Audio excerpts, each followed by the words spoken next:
I left the baby in the locker. When I picked up the phone, I was taken aback by the ridiculous statement made by David, which came through amid his boisterous laughter. At the same time, I tilted my head in confusion, not understanding what he meant. Right beside me, our daughter, whom David referred to as the baby, is sleeping soundly. If you're talking about our daughter, she's right here with me. Huh? Maybe he thought I was joking because he responded with, "Don't play tough with me. I'm not pretending anything. It's true." Then who's the baby in the locker? Then, I realized David had put a baby in a locker, and I went pale. My name is Heather Johnson. I'm 33 years old this year. Usually, I work as a preschool teacher, but I took maternity leave 6 months ago when our daughter, Emily, was born. Parenting has its challenges, but I was managing and enjoying it because my child is so adorable. My husband, David, is a businessman of the same age. We met through a mutual friend's introduction and got married 2 years ago. My friend once told me, "He's a great catch, but he just hasn't found the right person." And indeed, from the moment I met David, I thought he was quite the catch. Standing around 6 feet tall, and when I heard he worked really hard as a businessman, I was instantly attracted. He's also very considerate, and while we were dating, he always respected my opinions. I always wondered why someone like David hadn't married yet. When I asked David directly, he'd say something plausible like, "I just didn't find the right person." Deep down, I was glad David chose me. Even after our marriage, our life went on without any issues. At first, we spent quality time together, then found out I was expecting. Being a preschool teacher, I adore kids, so I was ecstatic when I learned I was pregnant. Eagerly, I shared the news with David. "Hey, honey! I'm pregnant." "Really? That's awesome. I know, I'm so excited." "Thank you." David took my hand in joy, doubling my happiness. We both eagerly awaited the birth of our child. About 8 months later, Emily was born.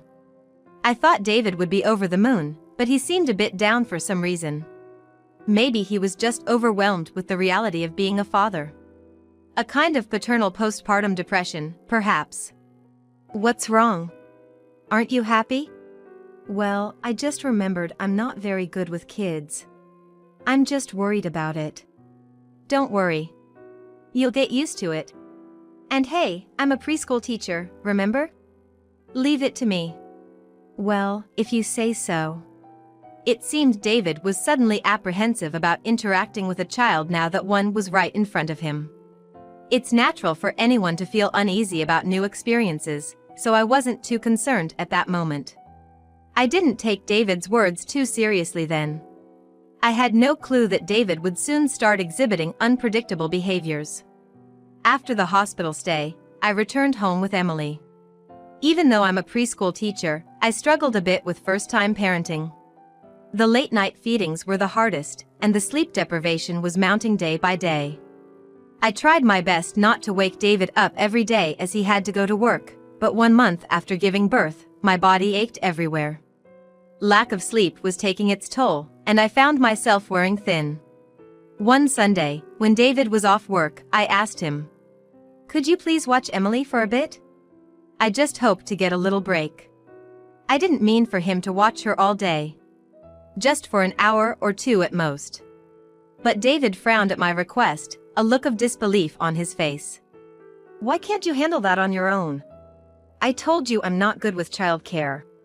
But all you have to do is watch her for a bit. She mostly sleeps. When it's time, just give her the bottle." "You've got to be kidding. Think I can handle feeding her?" I was genuinely shocked at David's sudden change of attitude. Before Emily was born, he would have surely granted such a small request. In fact, I always thought he would say things like, "You okay? Why don't you take a break?" But in reality, it was the complete opposite. David didn't want to help with childcare at all. It felt to me like he was resenting Emily's presence.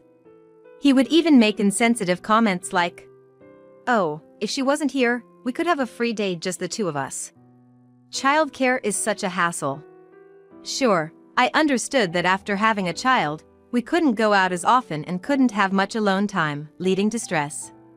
But when I was pregnant with Emily, David seemed genuinely happy. That's why I felt at ease. I assumed he would be a great dad, willing to help out. But the reality was far from it. David showed no interest in childcare. In fact, from that day, he would often mutter, "If only she wasn't here." Every time I heard that, I felt sad and would respond, "Don't say such things." But David was not the kind man he once was. He would just scoff at my replies and stomp off to his room. I sighed and ended up handling childcare on my own, even during weekends. Half a year passed since David's unexpected refusal to help with childcare. I continued to raise Emily on my own. I'm a daycare worker, so I thought I'd be okay, but raising my own child was mentally taxing. It's not like it's easier with other people's kids, but with my own, I found myself worrying excessively. Lately, besides neglecting childcare, David started staying out often. I wondered if he disliked seeing Emily's face so much. Compared to when she was born, Emily had grown a lot and often babbled, sometimes even shouting out loud. Each time, David would seem irritated, saying, "She's so noisy." I was happy seeing Emily's growth, but to David everything seemed to bother him. When Emily first rolled over, he just remarked, "It's gonna be a hassle from now on, huh?" When it came to preparing baby food, I did it all, and the days felt longer than before. David just watched me struggle with a distant look. "I'm gonna be out overnight this weekend," he mentioned one day. "Oh, really? Maybe I'll visit your mom's place then." "Do whatever you want." While my parents lived out of state, David's mom lived just a 10-minute walk away. So, during tough times, I would seek help from my mother-in-law. She loved her first grandchild and was a huge help. "All right, I'll do that." David disliked caring for Emily on his days off, and he came home late on weekdays. On weekends, just went out without saying. I had gotten used to essentially being a single mother. The following weekend, after David left, I prepared to visit my mother-in-law, but I noticed Emily had caught a cold. She was coughing and had a runny nose. It wasn't severe enough for a hospital visit, but I felt bad taking her outside, so I called my mother-in-law. "I'm sorry. Emily caught a cold, so we won't be coming over today." "Oh dear, that's unfortunate. But it can't be helped. Please come over anytime you'd like." "Thank you very much." My mother-in-law was disappointed not to see Emily, but she was considerate of our situation. Grateful for such a supportive mother-in-law, I decided to spend the day quietly. Emily, who was sick, didn't seem too bad and was actually in a good mood. I felt relieved as I watched Emily sleeping peacefully. Since Emily's birth, there have been frequent misunderstandings with David, making it feel as if they were back in their single days. Lately, I have been staying home more, without even putting on makeup or doing my nails. Even though it's for Emily, I sometimes feel a bit lonely. Before I knew it, I had dozed off on the sofa and woke up 2 hours later. I noticed my phone on the coffee table vibrating. It was a call. Checking the caller ID, I saw it was from David. Wondering when was the last time David called me, I answered. Still feeling groggy. "Hey, is this Heather?" "Yeah. What's up all of a sudden?" David sounded oddly cheerful. I waited for him to explain. "Heh, you're gonna be shocked when you hear this. Just spit it out already." Getting a bit annoyed with David's teasing. I was taken aback by his next words. "I stuffed the baby in a locker at the train station." "What? A locker? What's he talking about?" As I tilted my head in confusion. Right next to me, the baby David referred to, our daughter, was soundly sleeping. If David was making a joke, it was in very poor taste. Couldn't he come up with a better lie? "If you're talking about our daughter, she's right here with me." Huh? Either David thought I was joking or he said, "Don't play tough with me." I'm not joking. She's really here with me. Then, who's in the locker? Only then did I realize that David had actually placed a baby in a locker. My face turned pale. Hold on. You really put a baby in a locker? I told ya. I had some free time, so I went back to my parents' house. But you weren't there and there was a baby on the bed. It's hot out today, so I wonder how the baby's doing in the locker. David, still not believing that I was with Emily, had just said something unthinkable. I can't believe you. I've been home all day because Emily is sick. She's right here next to me. Do you want me to show you through a video call? It was only then that David seemed to realize that I was telling the truth. His laughter from earlier started to fade, indicating that he grasped the gravity of the situation. Wait, then whose baby is? Just take me to the locker now. While I had questions about why there was another baby at David's parents' house, saving the baby was the top priority right now. I took the sleeping Emily in a baby carrier and headed outside. After a short while, David drove up, so I got in the car. Seeing Emily, he was utterly shocked. I can't believe he mistakenly put his own child and another baby in a locker. I had various resentments, but it wasn't the time for arguments. When David got out of the car, he hurriedly returned to the locker. It's okay since I just put the baby in. I glared at David, who was nonchalantly trying to reassure himself, and quickly opened the locker. Oh my! Inside was a baby, exhausted from the heat. I immediately picked up the baby and fed it the milk I brought. The baby managed to start drinking once the bottle was given. See, the baby's alive after all. All that worrying for nothing. David's absurd comment made my blood boil. How could you say that? We were just one step away from this baby losing its life. But hey, everything turned out okay, didn't it? No use, David just wouldn't take things seriously. Realizing this, I immediately called an ambulance.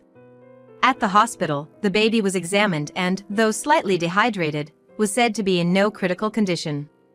I was so relieved I felt my knees give out. When I contacted my mother-in-law, she was nearly in tears, relieved, saying, "Thank goodness." Turns out, she was babysitting the child of a friend she met in her cooking class.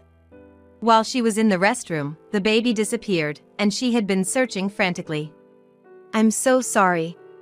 This all happened because of David. It's not your fault, Heather. David is the one to blame. Who in their right mind puts a baby in a locker? My mother-in-law was furious, ready to give David a piece of her mind. But we managed to calm her down for the moment, and she contacted the baby's family. The baby's grandmother, who seemed understanding, said, "As long as the baby's safe." But I couldn't help but feel guilty. All the while, David was just spacing out, looking uninvolved.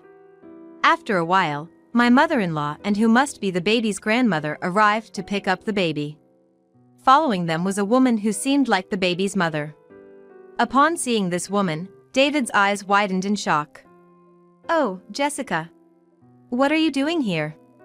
The woman David pointed to, calling Jessica, was the baby's mother who arrived late. "That's my line. Why are you here?" The mother shouted, looking like she was on the verge of a meltdown. My mother-in-law, the baby's grandmother, and I just stared in surprise at their exchange.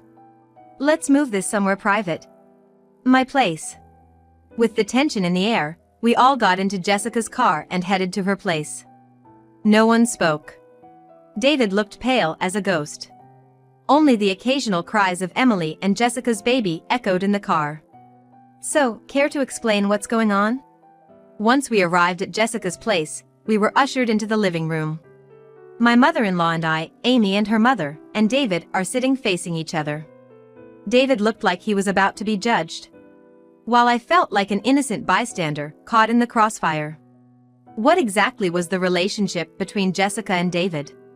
More importantly, what's the relationship between you two? Driven by curiosity, I had to ask. Depending on their answer, our next steps would change. My mother-in-law certainly never expected that her friend's daughter and her son, David, knew each other. She was clearly flustered by this revelation. Only David seemed to fully grasp the situation, his face going pale. It seemed something very wrong had taken place. "I've been seeing David," said Jessica. I was utterly speechless upon hearing this. "Is she dating David?" "David is my husband. Does that mean he's been cheating on me?" But for Jessica to so boldly announce this to me, his wife, seems strange. Wouldn't she try to hide it? "Is that true? I'm David's wife. Are you two having an affair?" David doesn't reply. I took his silence as an affirmation. However, Jessica shakes her head. While one suggests they are cheating, the other denies it. "What's going on?" "I was deceived. I had no idea David was married. I heard he was single and that's why I dated him. Why didn't you tell me?" "Ah, now I understand." I shot David a fierce glare. Lying about being married and making moves on another woman? What a lowlife. According to Jessica, they met through a dating app about 6 months ago. Around the time Emily was born. Jessica's baby was just about 2 months postpartum then. It's surprising that she started using a dating app so soon, but she felt the desperate need for a father figure for her baby. The baby's biological father disappeared when he found out she was pregnant. While I can sympathize with Jessica's situation, that doesn't justify having an affair. However, since Jessica didn't know David was married, I can't blame her.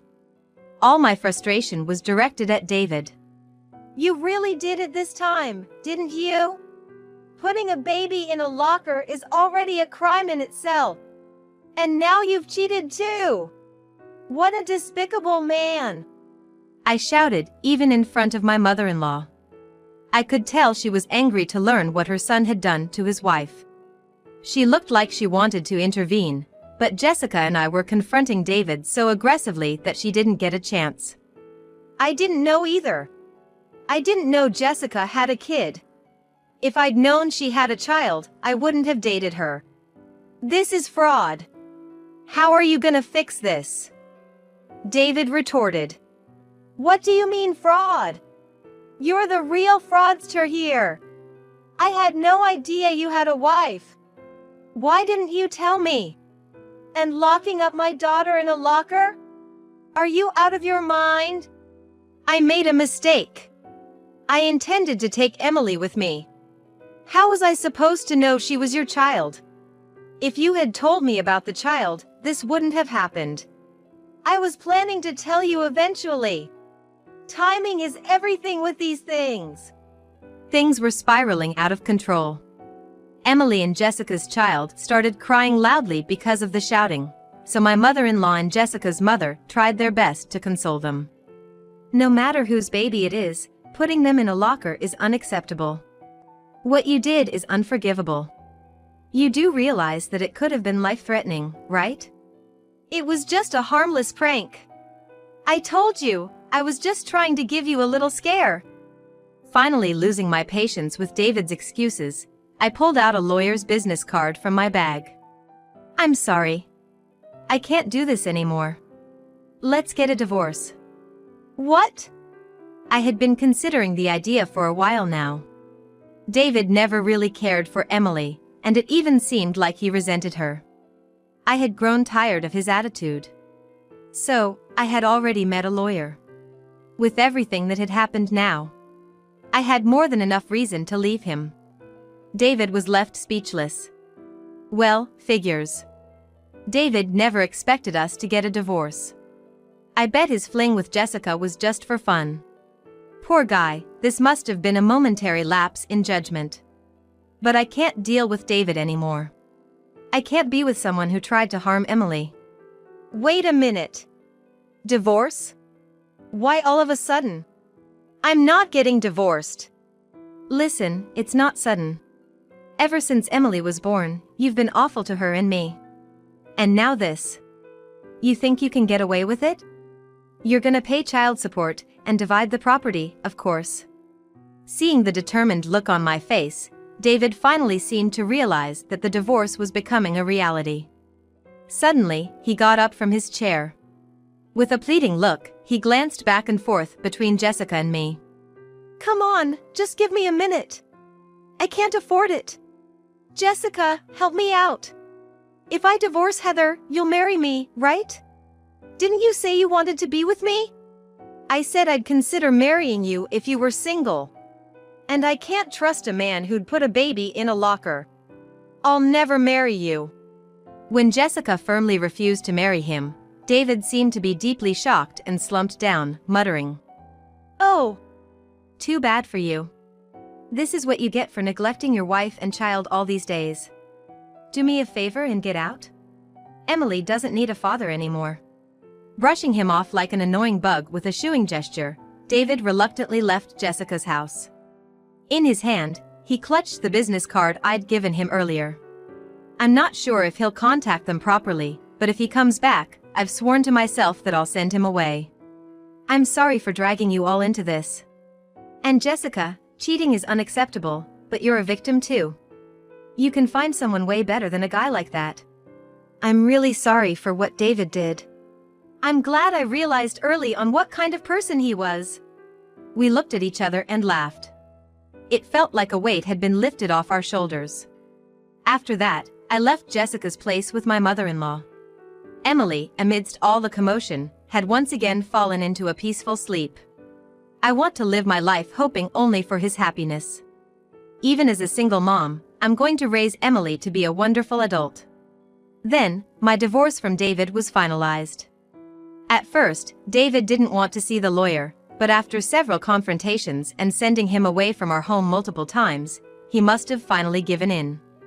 It seemed like my mother-in-law was strongly supportive. Through a lawyer, I successfully received the property. And child support, of course. I expect to be busy from now on, but I'm thinking of returning to my job as a daycare teacher. Somehow, Jessica and I became friends.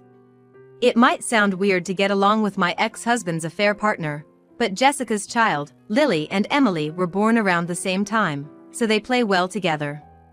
Also, Jessica and I just clicked, so now we visit each other's houses 2 or 3 times a month.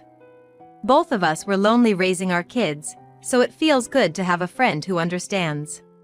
We often give each other advice about daycare and baby food. I'm so over men for a while. Just Lily and me is plenty. Me too. And I've got a new friend in you. Exactly. Heather, let's keep this up. You bet. Things might get tough, but I'll take things at my own pace.